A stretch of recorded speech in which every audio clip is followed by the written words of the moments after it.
Hello, and in today's video we're going to be having a look at Make This R5 Team Explained. So what do I mean by explained? We're going to explain what all the monsters are here for. I'm not quite sure who could be ideal for a replacement for certain monsters. Like I say, this team is not unfortunately free to play because of the Brandier. But you can have other ways of making this team.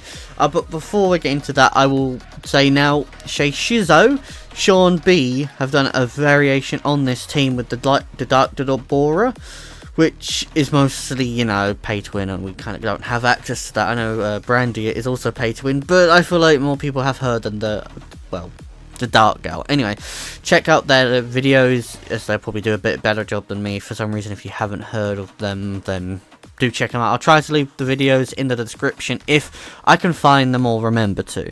And as of the time of recording, this free-to-play player has done a team that gets about 24 seconds. You still need a Brandier, however, that's the only difference really, is that you need a Brandier. And if you've got his team, try his team out. So good luck with that. Anyway, for the team on the left, this guy here. As you can see, he's just on tanky stats. Now, you could have him on a double will, but because of how the a will and double fight is what I meant. You could have him on that because of how his passive and stuff works. The boss will guarantee get it after the jump for Brandier to do crazy damage. However, if you're lacking the damage from Belager to one shot, which I am, you could benefit from having him on a will set. So when the boss does his jump, you're guaranteed to get some more debuffs, and the crow will one-shot. In my team, the crow doesn't always one-shot, so that is the thing we need. Now, for the next monster, he is going to get skilled up. He's my fourth one. I know some people would be like, why do you make a fourth one? It's because I don't know, just making a fourth one, why not? So he wants to be on shield. He wants to be on this rune. I forgot what it's called. Immunity. That's the one. He wants to be on immunity with anything that gives him enough defense. Now the accuracy is fine, the crit rate is fine. He could maybe have a little bit more crit damage, but to be honest with you, he's only there for the team up really. So damage artifacts like crit damage taken is kind of pointless. The attack and defense up is pointless. The only thing he's there for is that co-op damage. So the artifacts on him are terrible, so don't really go for it. First attack, I wouldn't class it as good. So he's only there for the team up damage. These artifacts are really actually quite bad. Maybe I should have a look at changing those soon. So there might be an update on it. Now Fami, you can buy her with coins. She's technically free to play now, and she's got the crit damage leader skill. So she's just there to not do anything. She just put her on triple fight, and you'll be absolutely fine. Now Rogue, he will want skill ups, and I'm probably going to make this one skilled up. These are his stats. He could probably get away with being a little bit less tanky. It's just that this is the stats that I've got mine on. So you want him on a double fight will, so he can have some stats. As you can see, these are his stats. Now, co-op damage would be okay, but skill 1 damage and stuff like that. Damage down dark is kind of useless. Damage as the enemy's HP is max because he gets the turn first, so he wants to do more damage when the boss has more HP, so more HP damage is better for him, I think. Skill 2 crit damage is good. Skill 3 crit damage is bad. Additional damage and stuff, so this is not ideal for him either. So that could also be changed. So have a little bit of a mess around with artifacts on all your monsters. This is just to show what I have mine on and what I can get it on. Like I said, I kind of need to farm a bit more artifacts, so whoops. Anyway, let's get on with the Helena. These are her stats. She wants to be... pretty much everything needs to be on fight will, because you're going to need to be able to do... They need to be to do a little bit of damage, so having them on the crit is more important than anything else. Her HP is a little bit on the low side, but she's never not survived, so she's perfectly fine. And she's got damage based on co-op, because she does co-op damage as well. I think that attack is kind of pointless on her. She doesn't get attack from that team. Like I say, my artifacts are not ideal, so please do have a think of your own artifacts per the monster, as this is just literally the best that I had for the time. So like damage taken is good because she's quite low.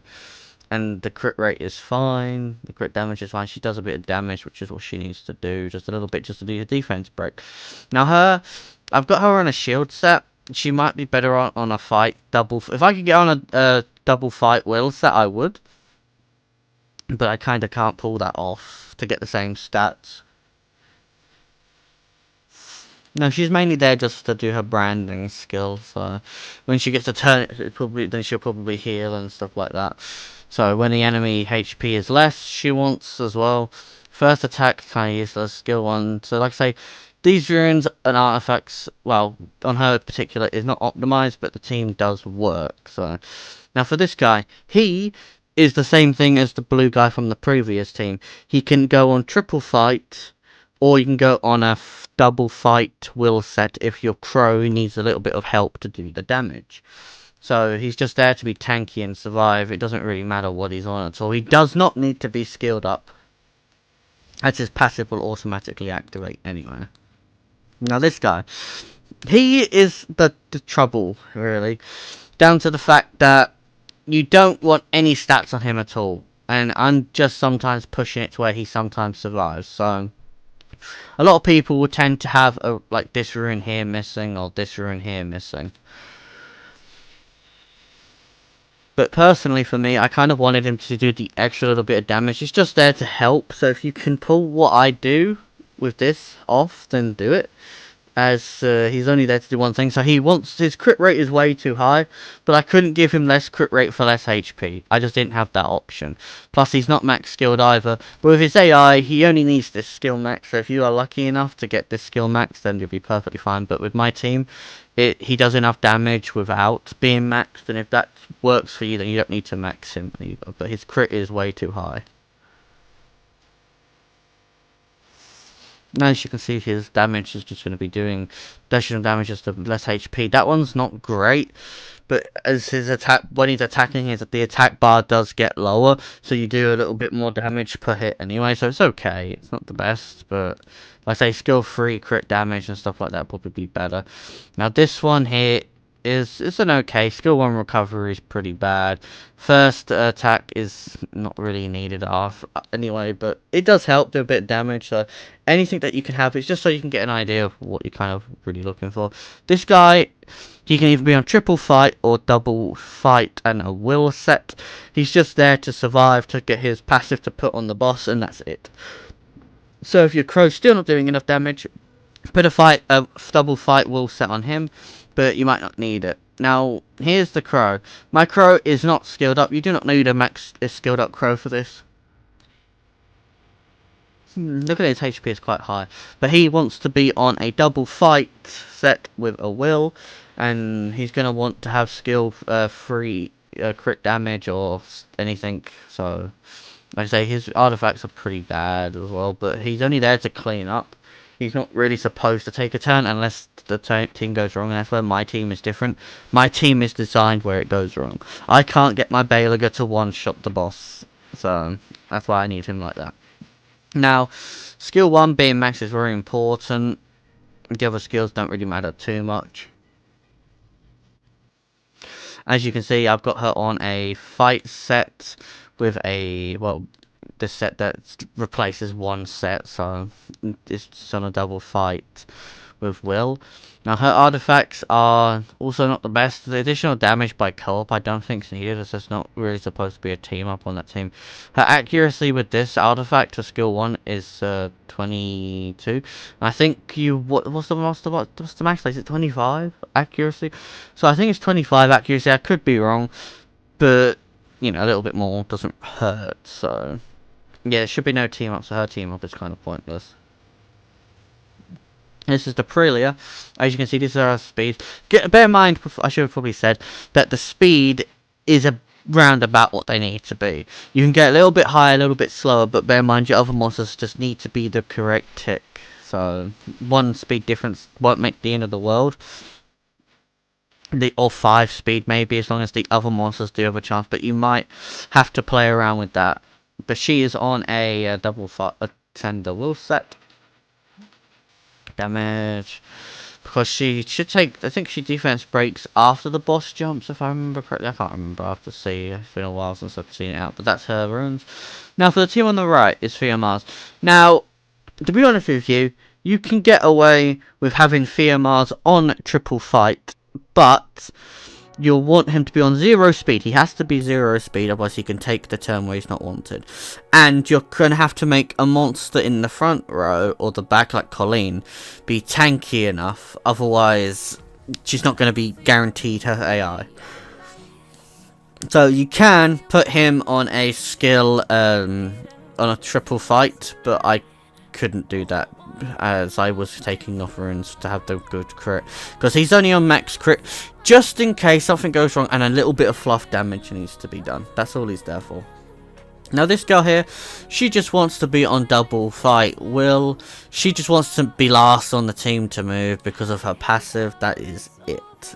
So she's not important at all. You don't need her skilled up, as you can see. There's no skill ups in her passive. I forgot her skilled up because I skilled her up ages ago. Now this guy, he doesn't also need to be skilled up, but I skilled him up as well. Now he inflicts damage upon death, so he does need to be on a double fight will, because he's not necessarily going to die the first hit. So if the Oblivion goes on him first, you're in trouble. So basically that's that guy. Now Brandy is probably going to be one of the harder monsters to ruin. Now, mine's not on a rage set, mine's on fight, because I wanted my Belaga to do a bit more damage, but I just can't get him to do the damage he needs, but she needs to be on a will anything set. So double fight is ideal if you can get her to one shot, which mine can, but if you do not have all the debuffs, mine will fail from time to time, and if that happens, your Belaga is going to take the turn and snipe, which means you're going to have a really bad time. So if your runes are not up to it, bear that in mind. So these are her artifacts. Her artifacts is additional damage by attack, which is good, as the enemy's HP is maxed because she's going to take the turn. So these are all pretty okay. A bit low. Additional damage by speed is probably the only thing that could probably go. Now here, as the damage is maxed, that's a pretty good. Oh, hang on, there's less. That's really bad, actually. I guess that it's going to be a little bit less, but this would be better on Belaga, I think. Yeah, there's definitely a better Belaga artifact, so that could also be changed in the future. So to be honest with you, I'm going to probably make this video again at some point, because I've already made a few on this, but I want more people to be able to make it, so I'm going to keep showing it, because I think this team has potential to help. Like, it could be the new BJR5. The only downside is you need someone that has a Brandier. So the main, like I say, it's not the easiest team to run compared to BJ, but you know, if you want your faster next step, it'll do. So let's get on with the Colleen anyway. So she wants to be on double fight will. She's only there to do this skill. You can max it if you want. It's just more recovery and stuff, so things have a bit more HP. So if you're dying and stuff like that, then I think it's worth having it anyway. Now the big boy. This skill needs to be maxed. I don't have him maxed, and even when I do have him maxed with my other Belaga, it just doesn't do enough. So, as well, this team's not perfect because certain monsters are not skilled up. I did test them, and that's how I've got my best results, but I'm showing it where you don't need it. Now, all my towers are maxed. Most people should be maxed because of how they changed it, but he has to be on a will set and probably a rage or fatal set. Now, here are his artifacts. Defense up is bad, and speed up is bad.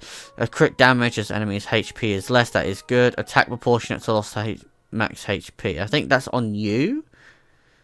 Attack proportionate to lost HP. I think that's for you. And his attack bar is, his health bar is pretty much going to be maxed. So that's also really bad. So that artifact there doesn't help him either, really. Now the skill 3, skill 4 crit damage is okay. But the crit damage as the enemy's HP is max is bad. Enemy's HP is max. Is as less max HP is good. Attack up is okay as well. Anyway, I've waffled on enough, so let's go and show the team in action and explain how the team works. So let's look at the team on the left. As you can see, all the heads will attack the teams first. So that's the first step. Now here what happens is the team up from Oak, the Dark Girl does her branding, and then the boss will, well, for this team, will jump. So if you've got that speed tuning right so far, congratulations. Now what happens after the jump is that the team up happens, and should that should be it. So if the light girl gets a turn, you're obviously not fast enough to kill the boss. But as you can see, 23 seconds, still a perfectly acceptable time. So as you can see, that's how that team works on there. I'll show the middle team and explain how the middle team works. As you can see, the head comes down, he gets the debuffs, and luckily for me, I'll have to explain again, but luckily for me, this run actually went really well because no Oblivion got put on the monsters. So as you can see, debuffs will pop up on him immediately, as you can see. So now he's already got one debuff, and now he's got extra, and so that was just enough for Crow to do it, and Mars on the right there was able to use his crit rate to help finish it off.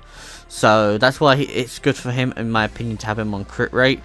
So if you want him there, he's not necessarily needed, so it's okay to have him on the other set, I think. So anyway, let's explain how the middle team works. As you can see, the middle team goes with the boss. As you can see, Oblivion got put on, but everything landed. So Prelia wants to go, then Ken wants to go, as you can see there, or the Shadow Claw. So I'm using Shadow Claw. Ken also works because most of us do have Ken. I have both, and I have actually made my second one for this purpose. And as you can see, he survived, which is bad. So as you can see, this is where fails can happen, which it did, and that's where the team can go wrong. So I'll re-show that again, because I'm glad that happened, just to show that my Ken is too tanky, even with low stats. But even 25 seconds, that's still faster than BJR5. So I think that's still pretty good. So let's go on, look at the middle team again.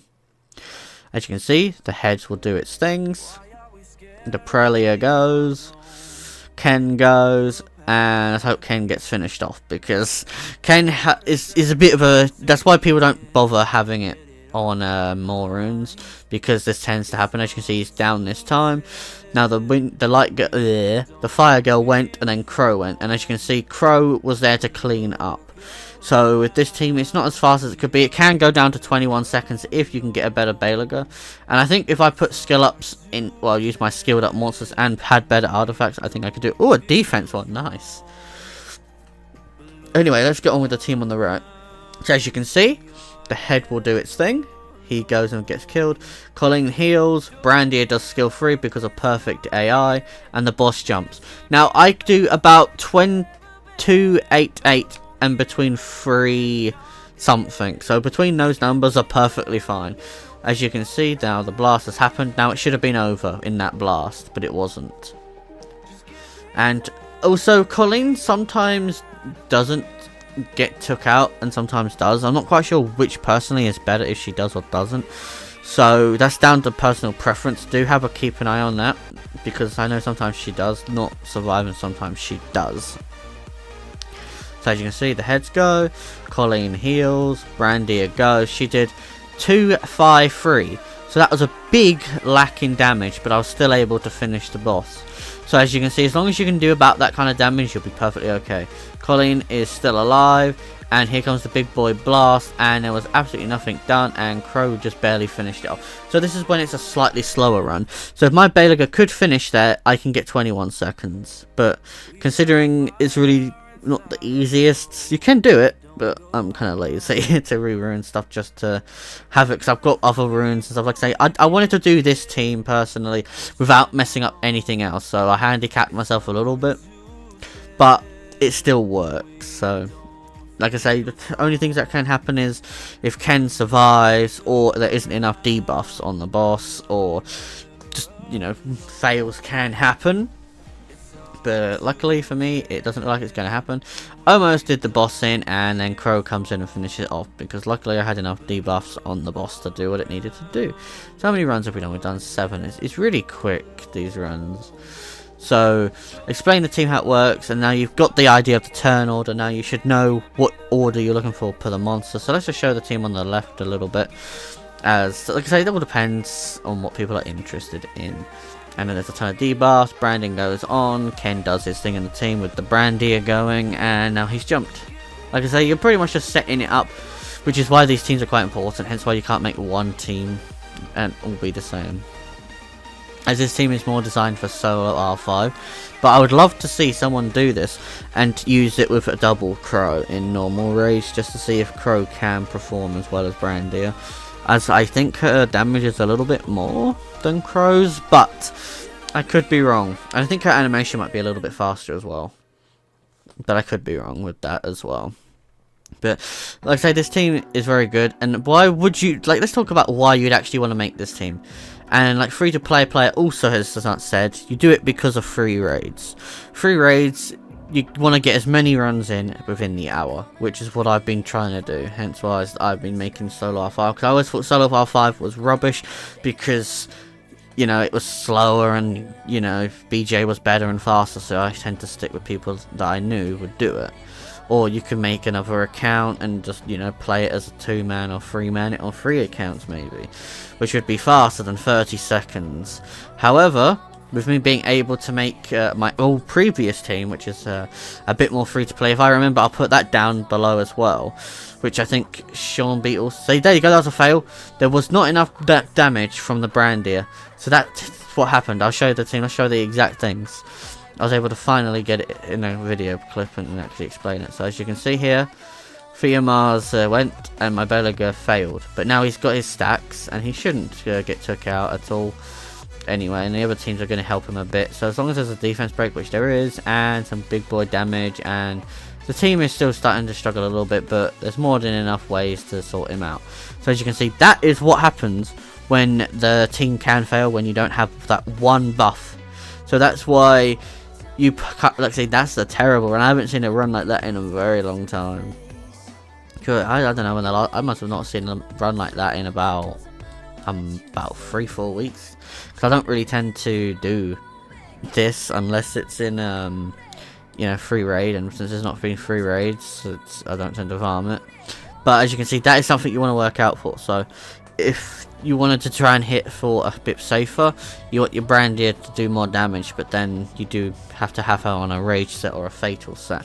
So for me, I don't mind personally that, but I'm glad I was able to get it in a video, because it just shows that the other downside to this team. But as you can see, the time I got, as you can see, was nearly 23 seconds, but just under. So it has potential to do really well if you can just give it the slightly better runes that it's asking for. And skill ups also help. That little bit of skill ups would also help with the damage. But as you can see, it's a really reliable team. I would say it's probably about 98% reliable, because you will have sometimes where the AI doesn't even do the right skill because you didn't have to meet the condition. As you can see here, a little bit of a slightly longer run as well. So if you do a little bit less damage per hit, then also that can hit those things, because not every hit is the same. So like say, yeah, all the conditions could be the exact same, and for some reason the multiplier will just be like, oh, you do slightly more, slightly less, and that can cost you the run. At least that's what I think anyway, because some, like I say, all the buffs are on here now, and the brand, let's see what the brand is going to do. She did the branding wasn't on there, was it? See, so this is another run fail, so you kind of really need that branding, and it's really rare that it doesn't go on. To be honest with you, I kind of wonder if there's going to be a 2A making soon. And I'm really kind of hoping it's going to be the that family, because if that's the case, then they'll be great for raids, and it will probably help make the times even faster. But as you can see, the buffs go on, and Belaga's just going to pretty much finish it. So it doesn't even matter at this point. I mean, this team's going to probably be took down, but the team's not going to fail. Belaga's not going to get his attack off. Oh, the team actually might fail. Actually, the team could fail here. Oh, it did. Oh, wow. Okay, well, I'm glad to see that, to show that the team can fail. Only because of that one mistake that can happen. And that's mainly if your Brandier gets, well, the turn and then the Belaga takes a turn. So, maybe there could be something you could do to change that. But I'm not quite sure. Let's see what happens. And they did the damage. And see, because they can survive, see, that's what I'm saying, these little things can be the problem. Anyway, hopefully this was enough, because I don't like farming this when it's not efficient for my crystals. I've only got 204, and yeah. Anyway, hopefully this team helps a little bit. My plan is to have it, as you can see, the average time is about 25. It can be higher, can be slightly lower, but hopefully this is enough of an idea. And if you ever need any help, feel free to ask in the comments down below. But like I said, some monsters don't have skill ups, and some are not on optimizers, artifacts and stuff like that. So anyway, thank you for watching, and I'll catch you all in the next one.